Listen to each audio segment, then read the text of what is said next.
Subscribe करें मेरे NCERT hub channel को और यहाँ जाके बेल आइकन पे क्लिक करें ताकि आपको सारी की सारी नोटिफिकेशन मिल। हेलो बच्चों, आपका स्वागत है मेरे यूट्यूब चैनल पे। तो बच्चों, ये जो वर्कशीट है आपकी 8वीं क्लास की वर्कशीट है। इसमें हम आपकी जो हिस्ट्री की बुक है वो स्टार्ट करने वाले हैं। चैप्टर नंबर 2 है। ये आपकी वर्कशीट नंबर 11 है। 2 नवंबर की वर्कशीट है। इसमें बच्चों जो आपका टॉपिक है ईस्ट इंडिया कंपनी का पूर्व में आगमन। मुगल बादशाहों में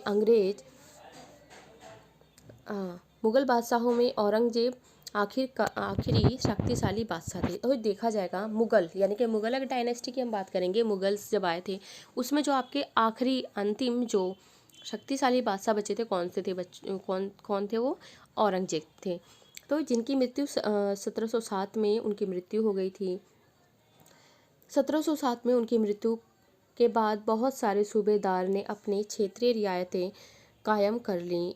इधर 18वीं सदी के उत्तरार्ध तक राजनीतिक क्षितिज पर अंग्रेजों के रूप में एक नई ताकत उभरने लगी थी। यानी कि इनके डेथ के बाद, जैसे ही औरंगजेब की डेथ होती है उसके बाद क्या होता है, अंग्रेज क्या करने लगे, अपनी ज़्यादा ये कब्जा करने लगे या ज़्यादा क्षेत्र अपने अंडर में लेने लगे।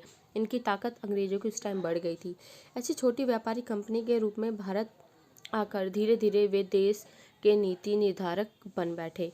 फिर क्या है, धीरे धीरे छोटे छोटे क्षेत्रों को घेरते घेरते क्या हुआ, अब वो समय आ गया था हमारे देश में जब अंग्रेज हमारे ऊपर काफ़ी कब्जा कर चुके थे। अब हमारे देश के नीति निर्धारक वो बन गए थे।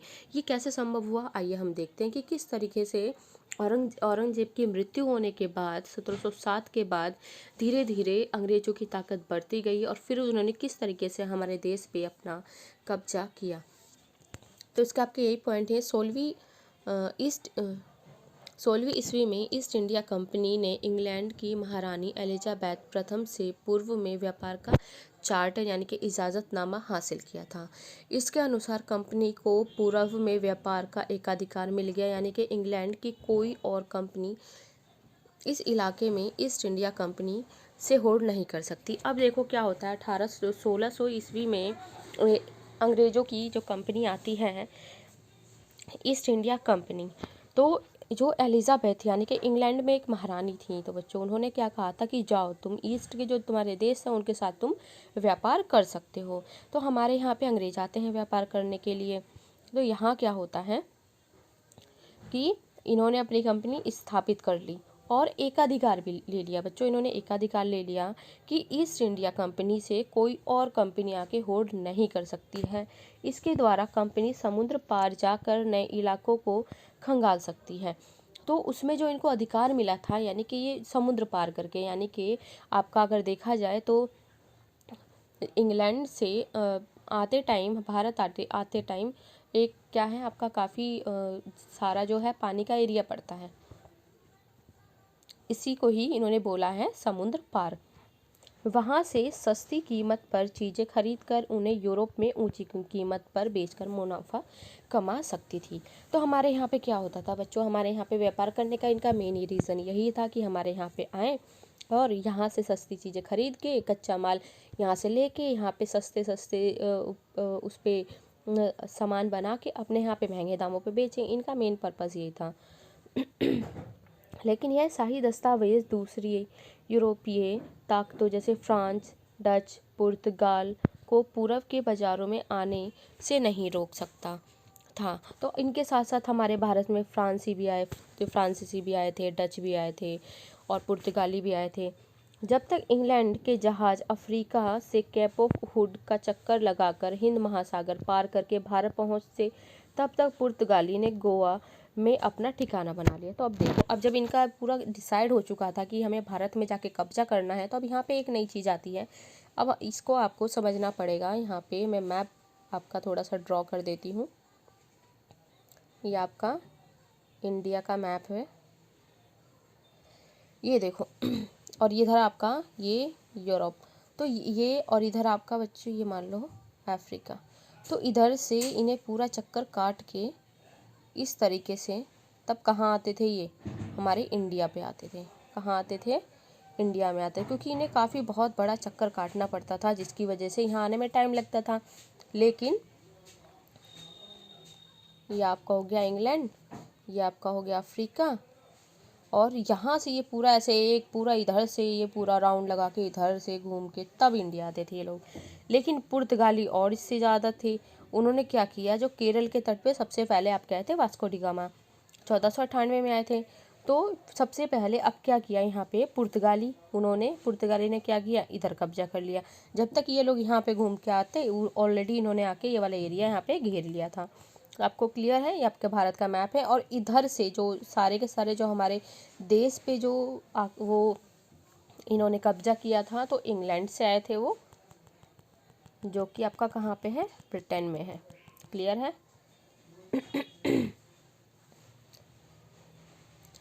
पुर्तगालियों ने इसमें देखो सबसे पहले बच्चों इसने गोवा को अपना ठिकाना बनाया। यहाँ पे छोटा सा देखोगे ना क्षेत्र, ये क्या है, गोवा। लेकिन अगर देखा जाए तो सबसे पहले कहाँ पे आए थे, केरल के तट पे आए थे, लेकिन जो ठिकाना इन्होंने बनाया था गोवा का बनाया था। यूरोप के बाजारों में भारत से बने बारीक सूती कपड़े, रेशम के अलावा काली मिर्च, लौंग, इलायची, दालचीनी की ज़बरदस्त मांग थी। यहाँ पे मांग इसलिए थी क्योंकि ये मसाले हमारे भारत में ही पाए जाते थे उस टाइम, और कहीं नहीं पाए जाते थे। तो हमारे यहाँ पे सबसे पहले जो वास्को डी गामा आए थे, तो उन्होंने देखा यहाँ पे तो काफ़ी अच्छे खासे मसाले मिल रहे हैं, मिर्च है, काली मिर्च है, लौंग है, और सस्ते रेट पे मिल रहे हैं। तो इस तरीके से चीज़ें फैलती गई थी, जिसके चक्कर में ये लोग यहाँ पे आते हैं और हमारे यहाँ से चीज़ें खरीद के अपने यहाँ पे ले आके महंगे दामों पे बेचते हैं। सभी यूरोपीय कंपनी के बीच बढ़ती प्रतिस्पर्धा के कारण भारत ने इन वस्तुओं की कीमत बढ़ने लगी और मुनाफा घटने लगा। अब क्या होता है, सारी की सारी कंपनियां जब आपस में इस तरीके से आती हैं तो देखते हैं कि भारत में जो वस्तुएं थी उनकी कीमत बढ़ने लगी और मुनाफा घटने लगा था। इनको कोई प्रॉफिट नहीं होता था, क्योंकि यहाँ पे आपस में ही ये लोग होड़ करने लगे थे, यानी कि कंपटीशन करने लगे थे। बाजारों पर कब्जा करने की इस होड़ ने कंपनियों के बीच लड़ाई शुरू कर दी। धीरे धीरे इन लड़ाइयों की वजह से उन्होंने अपने आप को सुरक्षित करने के लिए बस्तियों की किलेबंदी शुरू कर दी। इस कारण उनका टकराव स्थानीय शासकों से भी होने लगा था, जो राज्य का मुनाफा खोने के कारण इन व्यापारी कंपनियों से पहले दुखी थे। अब क्या होने लगा, पहले ना बच्चों देखो, एक कंपनी यहाँ पे, एक कंपनी यहाँ पे, एक कंपनी यहाँ पे, 3 यूरोप की कंपनियाँ हैं। तो ये क्या करने लगे, आपस में ही लड़ने लगे। आपस में लड़ने के बाद इन्होंने क्या कर दी, किलेबंदी कर दी। किलेबंदी यानी कि ये एरिया ये घेर दिया ताकि इसके अंदर कोई, ये एक कंपनी है इसके अंदर कोई ना है। इसको ऊपर जैसे बाउंड्री इन्होंने कर दी, एक तरीके की ये बाउंड्री कर दी थी इन्होंने, ताकि इसके अंदर कोई घुस ना पाए। और इसके कारण ये क्या करे, और इनके बीच में टकराव बढ़ने लगा, और जिसके कारण इनके जो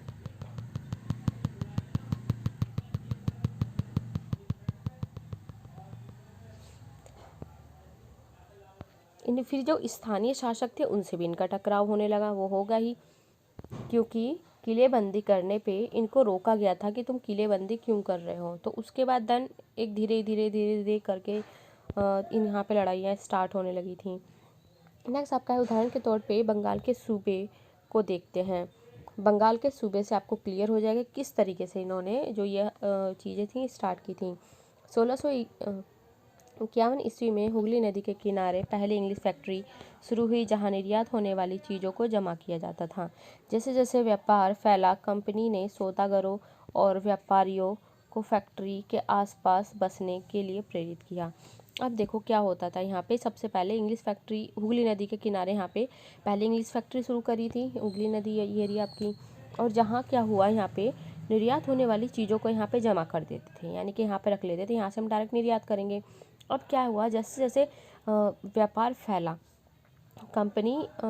व्यापार फैला तो वहाँ पे जो सौदागर थे, व्यापारी थे, उसके आसपास बसने के लिए प्रेरित हो गए। मान लो यहाँ पे ये कंपनी खुली है आपकी, और इसके आसपास के क्षेत्र पे यहाँ पे सौदागर वगैरह जो ये थे, यहाँ पे इन्होंने घर बना लिया ताकि यहीं से चीज़ें जल्दी से निर्यात कर सकें या ले सकें। 1696 आने तक कंपनी ने इस आबादी के चारों तरफ एक किला बनाना शुरू कर दिया। क्या किया इन्होंने, एक किला बनाना शुरू कर दिया था। ये कंपनी हो गई, यहाँ पे सब ने घर बना लिए ये, तो इसने क्या किया, इसके चारों तरफ क्या बना दिया, एक किला बना दिया। 1698 में मुगल अफसरों को रिश्वत देकर 3 गांव की जमींदारी खरीद ली।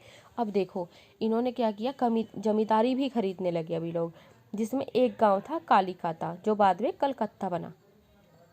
पहले कलकत्ता बच्चों क्या था, गांव था जिसका नाम था कालिकाता, बाद में ही ये कलकत्ता बना था, अब इसे कोलकाता कहा जाता है।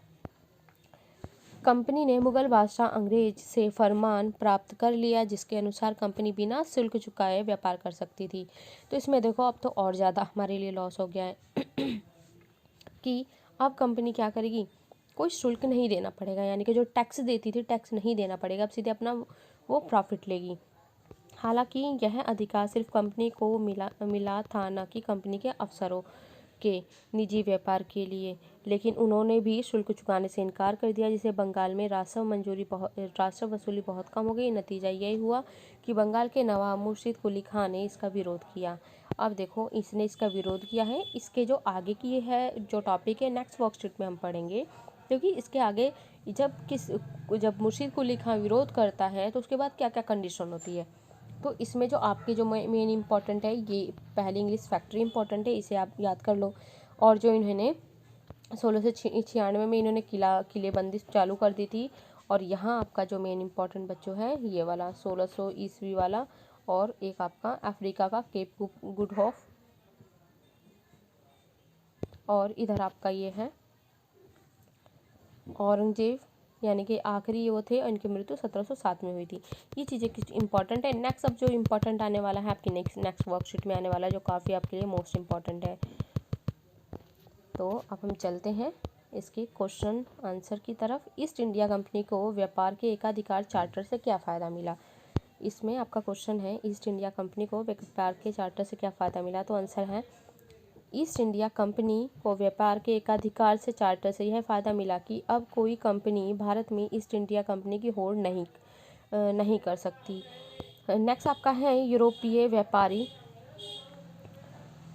ये आपका फर्स्ट था। नेक्स्ट आपका है सेकंड जो आपका क्वेश्चन है, यूरोपीय व्यापारी भारत की किन वस्तुओं को यूरोप में ले जाकर बेचना चाहते थे, धीरे धीरे उनका मुनाफा क्यों कम होने लगा। यूरोपीय व्यापारी भारत से सूती कपड़े, रेशम, काली मिर्च, लौंग, इलायची यूरोप ले जाकर भेजना चाहते थे। बाद में यूरोप से अन्य कंपनियों के आने के कारण कंपटीशन कम हो गया और उनका मुनाफा भी कम हो गया। तो बच्चों आपके दो क्वेश्चन इसे नोट कर लो। काफ़ी बच्चे यहाँ पे आके डायरेक्ट आंसर नोट करते हैं, तो ये काफ़ी गलत है। Most of the student answers he note करते हैं। नेक्स्ट आपका क्वेश्चन नंबर 3 है, बंगाल के नवाब ने ईस्ट इंडिया कंपनी का विरोध करना क्यों शुरू किया था। तो क्यों शुरू किया था ये हम देखते हैं। जब कंपनी के अधिकारियों तथा कर्मचारियों ने निजी व्यापार करते हुए कर टैक्स देने से मना कर दिया तो बंगाल में राजस्व वसूली कम हो गई। इसलिए बंगाल के नवाब ने ईस्ट इंडिया कंपनी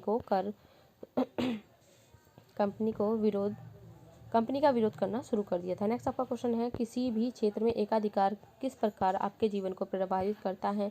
अपने जीवन के किसी एक उदाहरण द्वारा विस्तार पूर्वक लिखिए। किसी भी क्षेत्र में जब एकाधिकार होता है तो हमारे अधिकारों का हनन होने की संभावना अधिक होती है।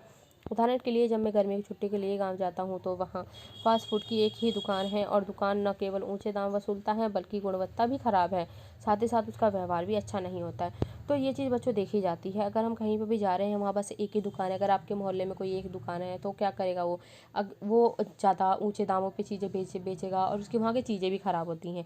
तो एकाधिकार क्या है, एकाधिकार काफ़ी ख़राब होता है, क्योंकि वहाँ पे जो मेन अगर दुकानदार है या कोई भी अगर कोई भी है तो वो अपनी मनमानी करते हैं जिसको दूसरे लोगों को भुगतना पड़ता है। तो आपके इसमें टोटल 4 क्वेश्चन थे। 2 क्वेश्चन आपके यहाँ पे, इसे नोट कर लो जल्दी से या स्क्रीनशॉट ले लो। और उसके बाद आपका क्वेश्चन नंबर 3 और 4 ये है, यहाँ इसे नोट कर लो या तो आप इसका स्क्रीनशॉट जल्दी से ले सकते हो। मिलेंगे हम नेक्स्ट वीडियो में नेक्स्ट वर्कशीट के साथ। तब तक के लिए till then bye, take care और अपना ख्याल रखें, अपने घर वालों का ख्याल रखें। ओके।